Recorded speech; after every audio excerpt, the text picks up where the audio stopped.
네, 그러면은 화면 공유 제가 하겠습니다. 밸리에이셔널 오토 인코더 관련해서 저희 조에서 배운 내용을 발표하겠습니다. 수학 얘기가 조금 나오는데 이게 어렵지 않습니다. 진짜입니다. 작동 원리부터 설명을 드리겠습니다. 오토 쌤, 인코더를 생각하시면 되는데 어,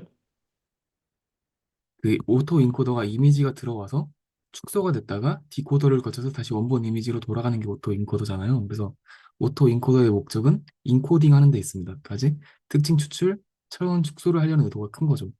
반면에 밸리데이션 오토 인코더까지 VAE는 디코더를 위해서 인코더를 활용한 느낌이 좀 강해요. 까지 Z 값을 기반으로 새로운 아웃풋을 만들어내기 위해서, 그러니까 생성하기 위해서 개발된 모델이다라는 차이점이 있습니다.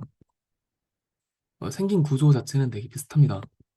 이미지가 인코더를 들어가면은 그 오토 인코더 같은 경우에는 바로 이제 레이턴드 스페이스로 나오는데 이제 VA 같은 경우에는 평균과 분산 값이라는 두 가지 벡터가 나옵니다.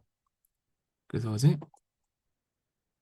그 두 값을 이용하면 수학적으로 그 정규 분포를 만들 수 있는데 그 만들어진 정규 분포에서 랜덤 샘플링을 한 값이 Z가 되는 겁니다. 그렇게 만들어진 Z가 디코더를 거쳐서 이제 그 생성 이미지가 됩니다.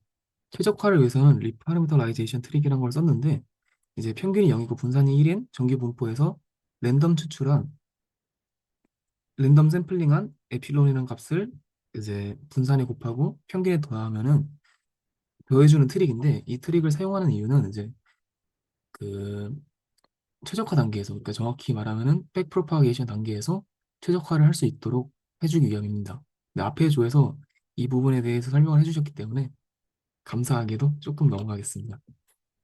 이제 로스 펑션에 대한 얘기인데요. 이제 학습을 위해서는 로스 펑션이 필요하잖아요. 그래서 제가 어떻게 이루어졌을까에 대한 얘기입니다. 리컨스트럭션 에러랑 레귤라이제이션 에러의 합으로 로스 펑션이 정의가 돼 있어요. 근데 리컨스트럭션 에러가 뭐냐면은 아웃풋 이미지랑 인풋 이미지가 있잖아요. 이 두 개의 차이를 최소화하게 업데이트를 하는 거예요. 그런데 이제 그때 그 로스 함수로 크로스 엔트로피를 사용해요. 근데 왜 크로스 엔트로피를 사용하냐? 이 G 세타라는 디코더가 베르누이 분포를 따를 거라는 가정이 존재하기 때문에 크로스 엔트로피를 쓰고 있어요. 근데 만약에 얘가 이제 정규 분포를 따른다는 가정이 있으면은 민 스퀘어드 에러를 사용합니다. 왜 그러면 정규 분포를 따르면 민 스퀘어드 에러를 사용하고 베르누이 분포를 따르면 크로스 엔트로피를 사용하냐? 그냥 설명이 가능하긴 한데 이야기가 길어질 것 같으니까 생략하겠습니다. 레귤라이제이션은 간단한데 이 Z라는 값이 노멀라이제이션, 그러니까 정규 분포에서 랜덤으로 샘플링한 값이라는 이야기를 했잖아요. 그래서 근데 이거를 백프로파게이션 관점으로 보면은 이렇게 가는 거니까 Z가 이제 정규 분포를 따른다는 가정이 있는 거잖아요. 그래서 그 가정에 맞춰줘야 됩니다. 그게 이건 그거예요. 그래서 이 좀 어려워 보이는 수식을 보면은 생각보다 간단한데 그 Q 파이가 인코더를 말하는 거예요. 그래서 이제 이미지가 Q 파이를 통과했을 때 나온 Z라는 값이 PZ는 뭐냐면 정규 분포라 생각하시면 돼요.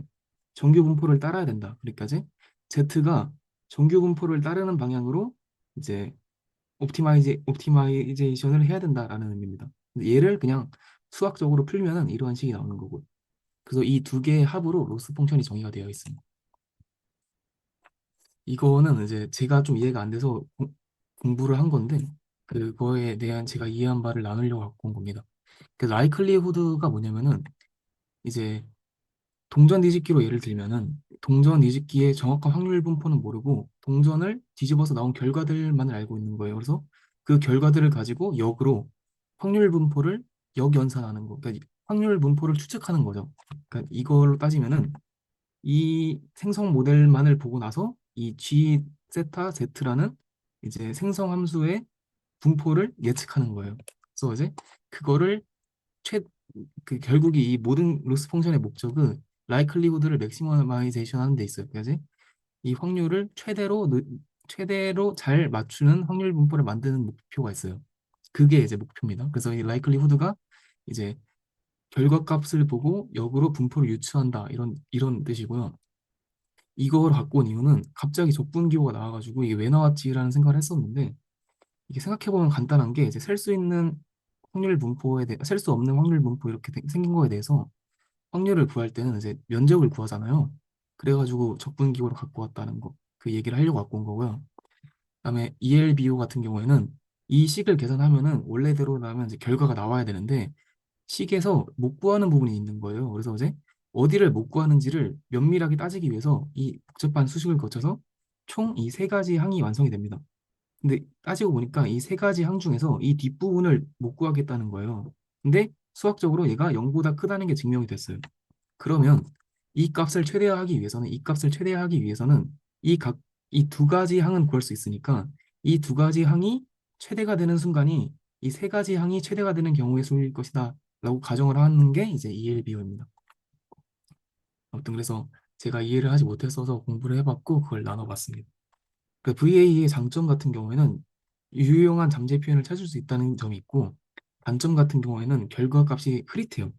그러니까 좀 웃긴데 결국 얘가 이제 차이점이 이제 생성 모델이라는 점에서 이제 오토 인코더와 차이가 있었는데 그렇게 해서 만들어졌더니 결국에는 생성 모델로서의 기능은 낮았다. 그런 좀 재밌는 점이 있었습니다.